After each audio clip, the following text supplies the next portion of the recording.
My boss fired me for being too expensive after 18 years leading the engineering team. We can get 3 junior engineers for your salary. He smirked during my termination meeting. Nothing personal, just cost-cutting. My name is Victor Hale, 55 years old, lead systems engineer at Veltria Housing for 18 years. I built their entire infrastructure from scratch, architected every expansion, kept everything running so smoothly that the executives forgot how much the company depended on me until they decided they couldn't afford me anymore. I sat across from Graham Vickers, the new chief technology officer who'd been with the company for all of 6 months. He was 42, wore designer glasses, and had an MBA from Cornell. He'd been brought in to modernize operations, which apparently meant cutting the most experienced staff first. The severance package is generous, said Diane from Human Resources, sliding a folder across the table. 2 months salary plus your accrued vacation time. I nodded, took the folder, and said, "Thank you. Is that all you have to say?" Graham looked almost disappointed. Maybe he'd expected me to argue or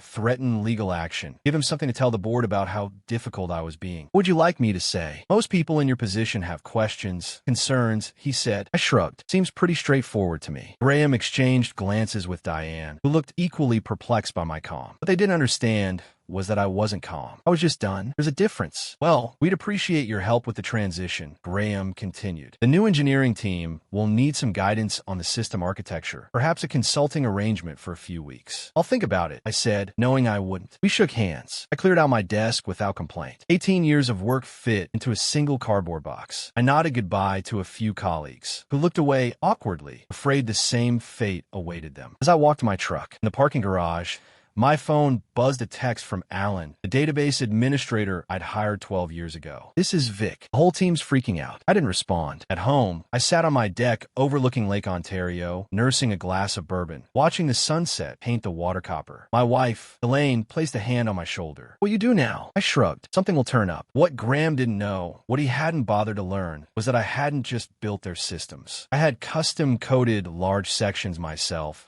with minimal documentation, because the company had always refused to fund a proper documentation team. Only I understood the deep redundancies, the hidden security layers, the intricate network architecture. And I wasn't planning to explain it to anyone. I started at Veltria Housing back when it was called Bayview Properties, a small real estate management firm with 4 apartment complexes and a dozen employees. Their entire IT infrastructure consisted of 2 desktop computers, a fax machine, and a dial-up internet connection. The owner, Harold Bay, hired me away from consulting gig in Syracuse. "We are expanding," he told me. "Need someone who can build us something solid." Over 18 years, I turned that rudimentary setup into an integrated property management system that handled everything from tenant applications and background checks to automated maintenance requests and rent collection across 63 properties in 4 states. I built it piece by piece, adapting, upgrading, refining as the company grew. When Harold retired 5 years ago, his son Justin sold the company to a private equity firm that rebranded it as Veltria Housing. It kept me on, impressed by what I built. But things began to change. New executives, new priorities. Quarterly targets became more important than long-term stability. My warning signs came gradually. First, they rejected my proposal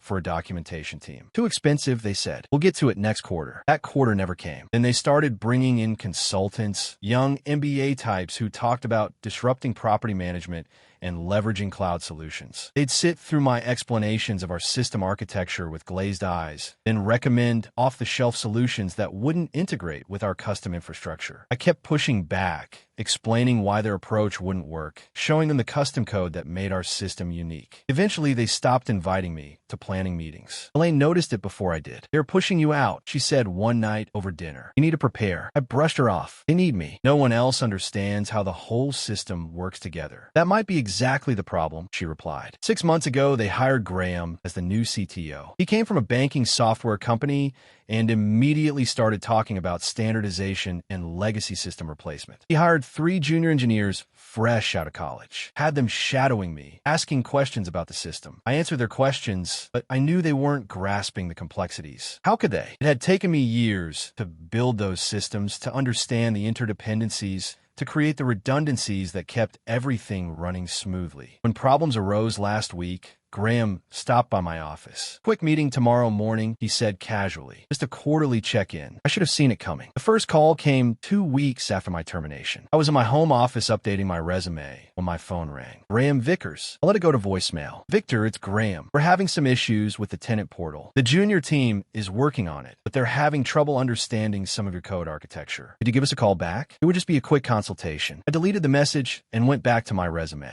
3 more calls came that day, each voicemail sounding increasingly desperate. By evening, Alan texted me. System's been down all day. Maintenance requests aren't processing. Graham's losing his mind. The next morning, Diane from HR called. Victor, I hope you're doing well. I'm calling because we'd like to discuss a consulting arrangement. Just temporary, to help with some current system issues. The compensation would be quite generous. I picked up my phone. How generous? $300 per hour minimum for our engagement. I'll think about it and get back to you, I said, then hung up. I sat at my kitchen table, staring out at the lake. Elaine placed a cup of coffee in front of me. What are you thinking? I'm thinking they're finding out exactly what I'm worth. Over the next 3 days, the calls increased. Graham, Diane, even Justin Bay, who was still on the board. The tenant portal was down. The maintenance scheduling system was throwing errors. The automatic payment processing had failed, affecting thousands of residents. I didn't respond to any of them. On day 4, an email arrived from Devlin Systems, a regional competitor to Veltria. They managed fewer properties, but had been expanding rapidly. The email was from their director of technology, Lawrence Devlin himself. Victor, I heard about your situation at Veltria. We've always admired your work from afar. Would you be interested in discussing opportunities with us? We're looking to upgrade our entire property management infrastructure. I replied and set up a meeting for the following day. That evening, as Elaine and I were preparing dinner, my doorbell rang. Graham Vickers stood on my porch, his designer glasses slightly askew, his normally immaculate suit wrinkled. Victor, I apologize for dropping by unannounced, but we have an emergency situation. The entire system is down. Nothing is working. The team can't figure out what's wrong or how to fix it. I leaned against the door frame. That sounds serious. It is. We need your help. The board has authorized me to offer you a substantial consulting fee, $500 per hour, whatever it takes. I thought about the cardboard box in my garage. 18 years of work reduced to a few mementos. I thought about nothing personal, just cost cutting. I thought about the documentation team they'd never approved. I'm sorry to hear about your troubles, I said quietly, but I have an interview tomorrow, just like I thought. I closed the door on his stunned face and went back to making dinner. For the first time since my termination,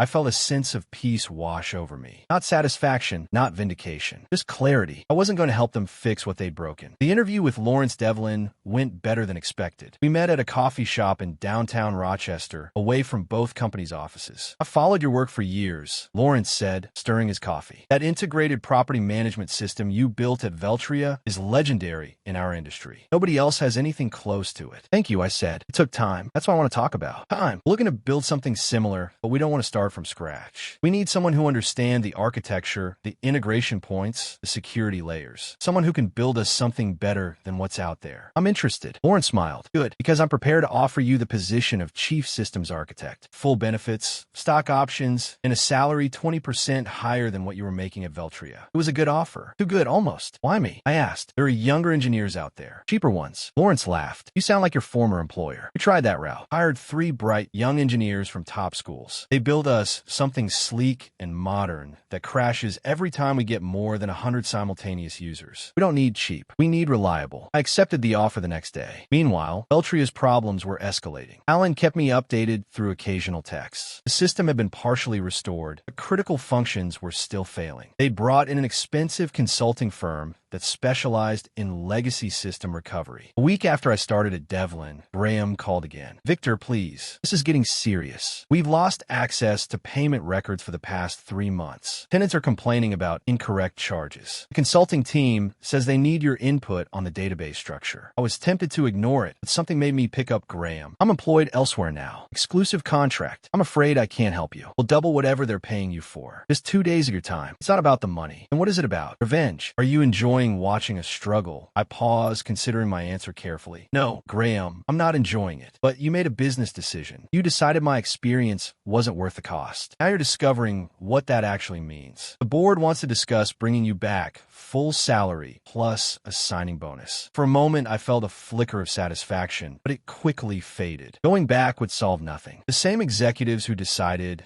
I was expendable, would be waiting for the next opportunity to cut costs. I appreciate the offer, but I've made a commitment to Devlin Systems. Graham's voice hardened. You know there could be legal implications if we discover you intentionally made our systems difficult to maintain. Non-compete clauses, intellectual property concerns. There it was, the threat I'd been expecting. The system is exactly as it was when the company repeatedly denied my request for a documentation team. I replied evenly. Every line of code belongs to Veltria as specified in my employment contract. I've taken nothing with me except my experience. Feel free to have your lawyers contact mine. I hung up, hands shaking slightly, not from fear, but from anger I hadn't allowed myself to feel until now. The accusation that I'd somehow sabotaged them was the final insult at Devlin. I was starting fresh, building systems properly from the ground up with full documentation, training programs for the engineering team, and redundancies that would prevent the kind of catastrophe Veltria was experiencing. I wasn't going to look back anymore, but I wasn't going to help them either. Some lessons had to be learned the hard way. A month after joining Devlin Systems, I received an unexpected visitor in my new office. Alan, my former database administrator, stood awkwardly in the doorway, holding a laptop bag. "Got time for lunch?" he asked over sandwiches at a nearby deli. Alan filled me in on the chaos at Eltria. "It's worse than you think," he said, lowering his voice despite the noisy lunchtime crowd. "They've lost access to historical data going back 3 years. The backup systems are corrupted somehow. The consulting firm is saying they might need to rebuild from scratch." I wasn't surprised. The backup system had multiple redundancies and security protocols that needed to be followed precisely. Skip one step and the entire process would fail in a way designed to protect tenant data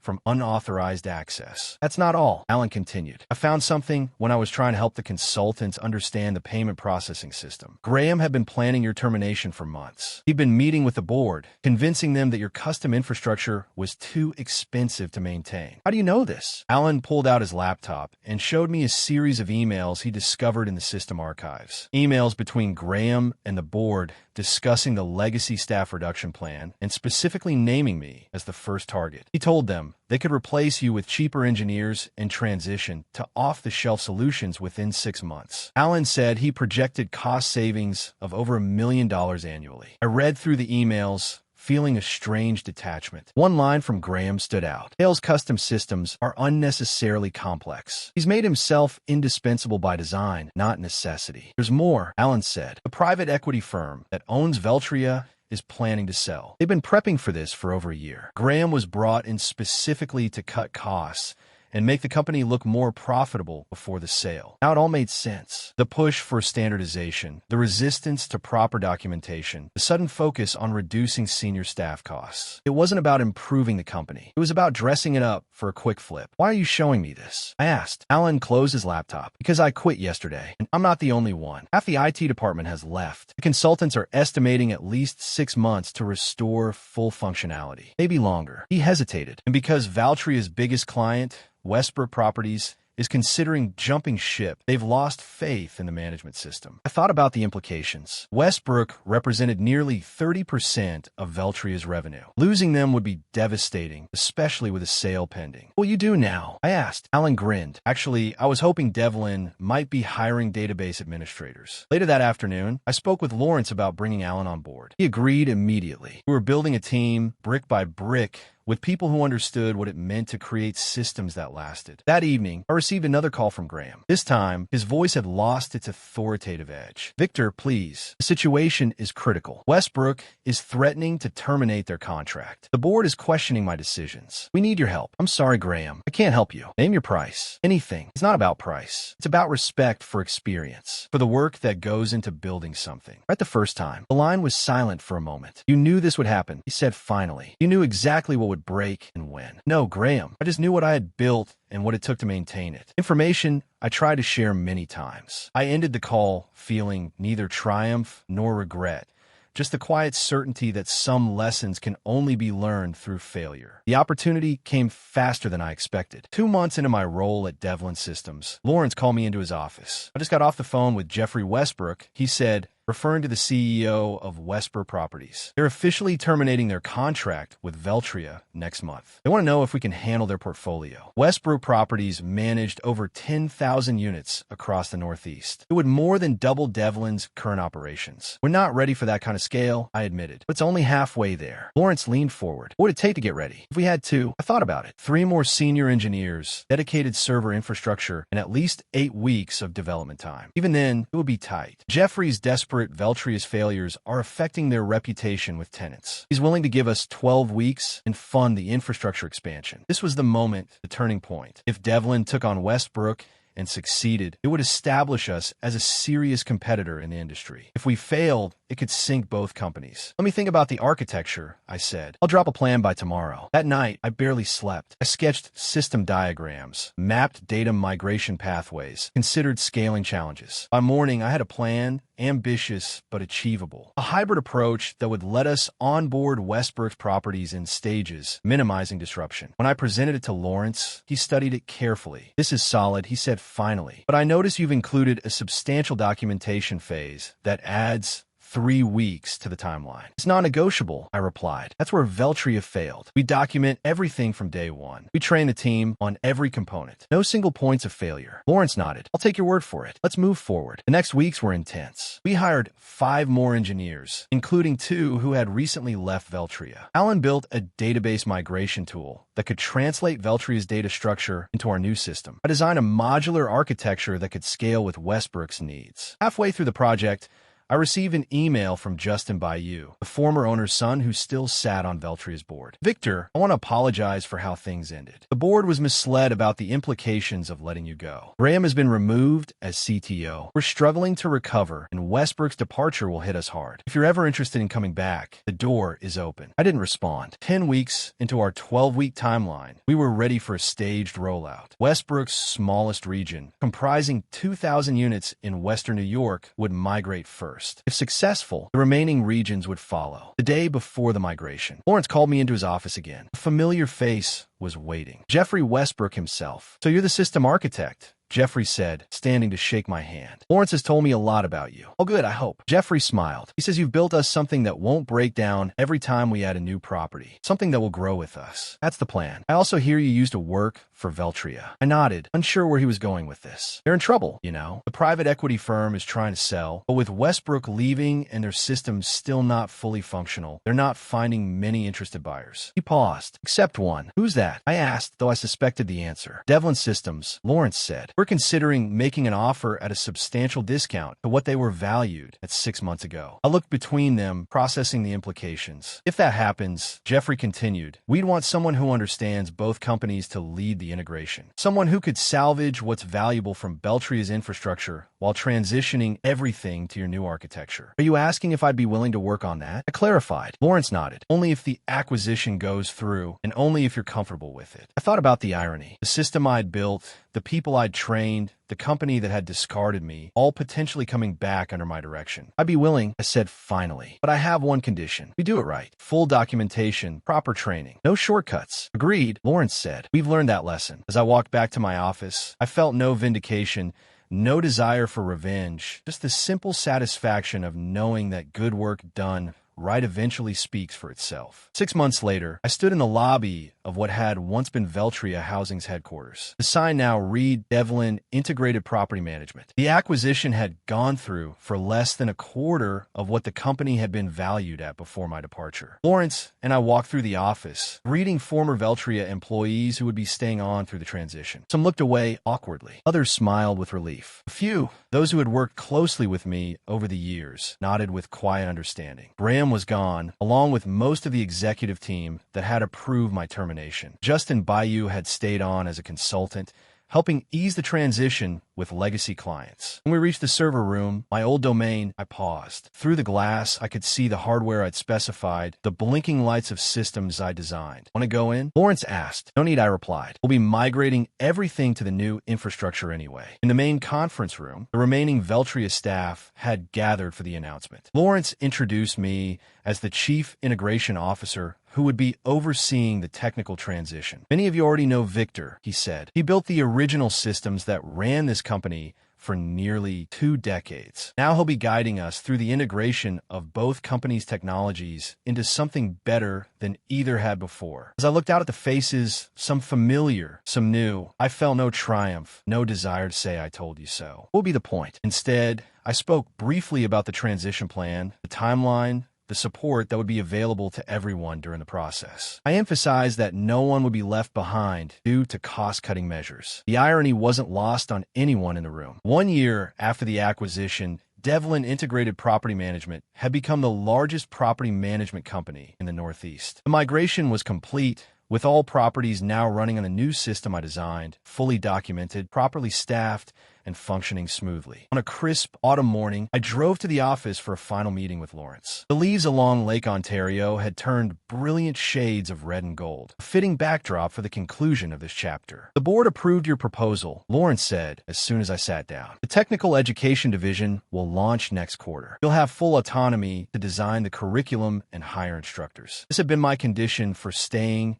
after the integration was complete. Not a higher title or more money, but the creation of a division dedicated to training the next generation of systems engineers and architects, teaching them not just how to code, but how to build things. Meant to last. Thank you, I said. That means a lot. No, thank you, Lawrence replied. What you've built here, it's remarkable. Not just the technology, but the culture around it. The documentation, the knowledge sharing, the emphasis on quality over quick fixes. Later that afternoon, I cleared out my integration office. Unlike my hasty exit from Beltria, this was a planned transition to my new role. As I packed my things, Justin Bayou knocked on the door. "Got a minute?" he asked. We walked to the small courtyard outside the building. "My father asked about you. He said he's retired in Florida now, but he still follows company news. He was glad to hear you were back." In a manner of speaking. "How is Harold?" I asked. "Good. Fishing a lot." Justin paused. He always said letting you go would be the biggest mistake this company could make. Turns out he was right. I nodded, unsure what to say. I learned something from all this. Justin continued. Value isn't always visible until it's gone. As I drove home along the lake shore, I thought about value of experience, of care taken, of doing things right the first time, about systems built to last and the people who build them. I hadn't sought revenge. I hadn't needed to. I'd simply moved forward, building something better, something that would outlast any individual decision or short-term thinking. Sometimes the best response to being undervalued is simply to prove your worth elsewhere and let the results speak for themselves.